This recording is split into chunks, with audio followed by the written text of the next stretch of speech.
Cobra Rattlers. We got the G.I. Joe hovercraft. You're gonna need Cobra Rattlers if you're gonna stop G.I. Joe. Cobra! And you better have a G.I. Joe hovercraft if you're battling the Cobra foe. Joe! G.I. Joe, American hero. Live the adventure of G.I. Joe. G.I. Joe hovercraft comes with cutter and holds 10 Joes, each sold separately. Cobra Rattler with Violet sold separately, too, from Hasbro. Greetings, Aimless Adventure Crew. I'm Murph, and welcome to another episode of Murph's Vault. I recently just got back from RetroCon 5, which was a super awesome con held here in Oaks, Pennsylvania.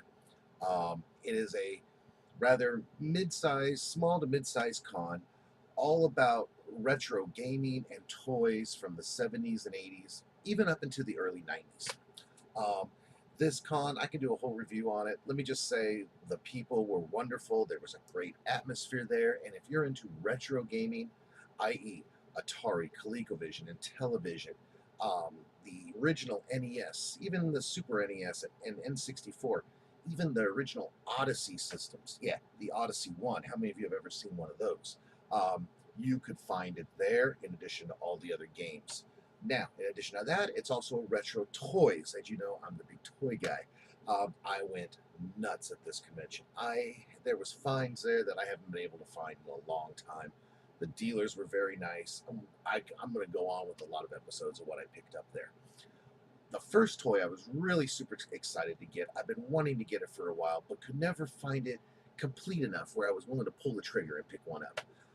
And it is from a toy line called G.I. Joe, a Real American Hero. You know, eventually I'd have to do a video about G.I. Joe. Yeah, it is a toy line I also collect. Now, in case you don't know, you might have heard of the G.I. Joe dolls from the 60s, the big Barbie-sized ones and all that. Yes, those were the original G.I. Joes. Those were the G.I. Joes of my older brother's era. Me, I remember G.I. Joe that came out in 1982. That was a Real American Hero line. And these figures were 3 3/4, same size as Star Wars, and they came out in 1982. Later on, I'll do a review on the original 13 and how the line started. But the toy I picked up, once again, I told you, is one that I've been wanting for a while, and it is the Killer Whale from G.I. Joe. I'm thinking, whale? What, do you wanted a whale? No, it's not a whale, it's a hovercraft. Yep. This thing right here. This is the G.I. Joe Whale hovercraft, and I finally picked one up that had all the pieces, everything complete. You see here. Now this, while it may not be as large as the Defiant or the G.I. Joe headquarters or even the flag, wish they had one of those at RetroCon too. I'm not that close to picking up, but where am I going to put it? Anyway, this is still a pretty good sized vehicle. It's a little bit over 18 inches long, and it is massive. It has a lot of parts. A lot of parts that get lost easily, a lot of parts that get damaged easily. That's why I've never quite pulled the trigger until now.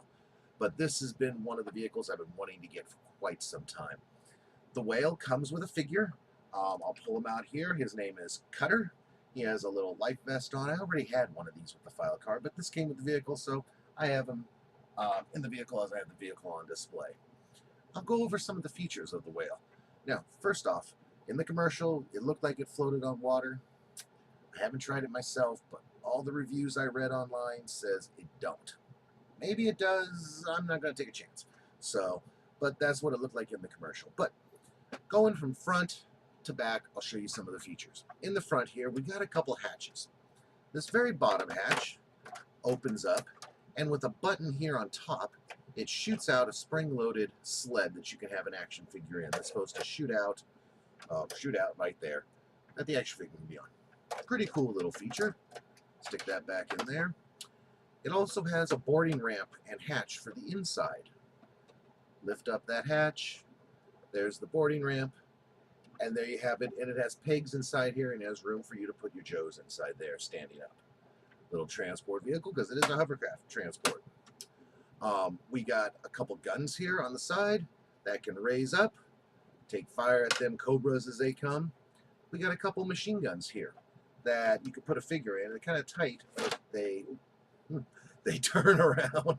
had to work that one loose. They turn around and you can have the Joes inside there. We got a couple missile launchers here that go up and down, and they have 4 missiles in there as well.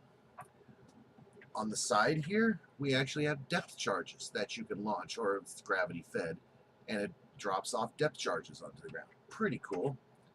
Another little accessory here that's kind of odd, but they have a little motorcycle. Yep, little tiny little motorcycle that stores on the side. You can put your Joes on. It can. I don't know why it came with a motorcycle, but hey, it's another action play feature. It's G.I. Joe. Damn it, they can have a motorcycle if they want. You have a button here that pushes down, which turns the fans inside. We got these fans here that go from side to side. That's a part that breaks there very much. And we got these little fans, little things right here that go up and down. And that's the G.I. Joe hovercraft, the Killer Whale. Once again, this is probably my favorite vehicle from the entire line. Seriously, I like this vehicle better than I like the Sky Striker or the Dragonfly or the Vamp or the Hiss Tank.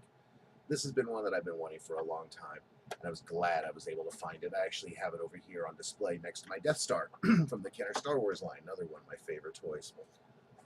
If you ever get a chance to pick one of these up, pick one up. I recommend it if you're a G.I. Joe fan. Be careful of these back fins. Quite often they are broken.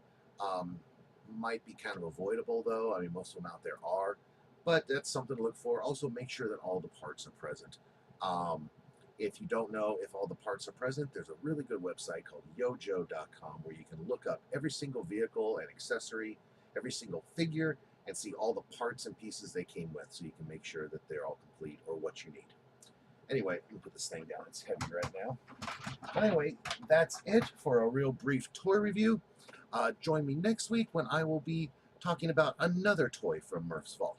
Probably another toy I picked up from Retrocon. I spent way too much money there, but my wife didn't kill me, so hey, that's why I love her. Anyway, thank you very much, and now I return you to your aimless adventure. Later.